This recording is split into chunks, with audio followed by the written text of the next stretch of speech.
Welcome to the latest edition of Gene and Cell Therapy Updates, covering breakthroughs in the past 2 weeks.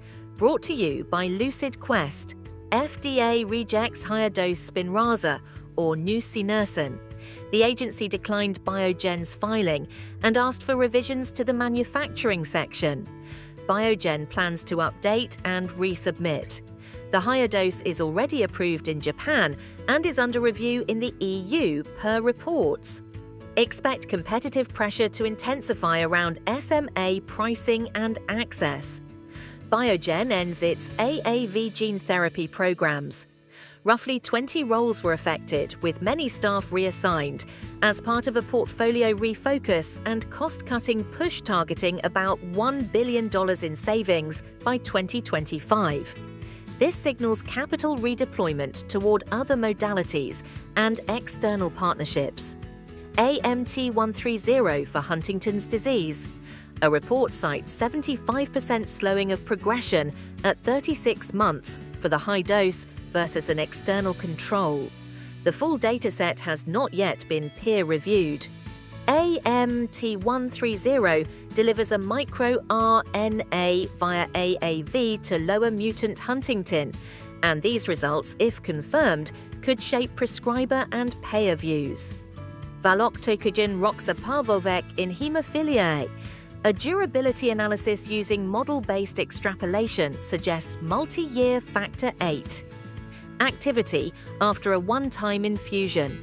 The synthesis draws on clinical data but acknowledges the need for longer follow-up and careful control of confounders when interpreting outcomes and bleed protection. Opus, or inebilizumab, receives a positive CHMP opinion for adult immunoglobulin 4-related disease, positioning it to become the first therapy for immunoglobulin 4-RD in the EU if approved.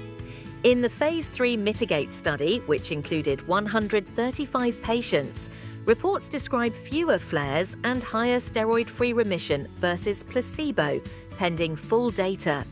FDA draft guidance to streamline cell and gene therapy development. CBER encourages single-arm baseline controlled designs, the use of historical and real-world data controls, adaptive methods, and robust early CMC planning.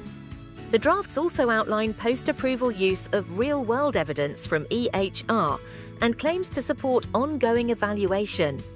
Capricor's deramiocel program in Duchenne muscular dystrophy. Following a Type A meeting, FDA aligned that HOPE-3 can serve as the additional study within the current BLA.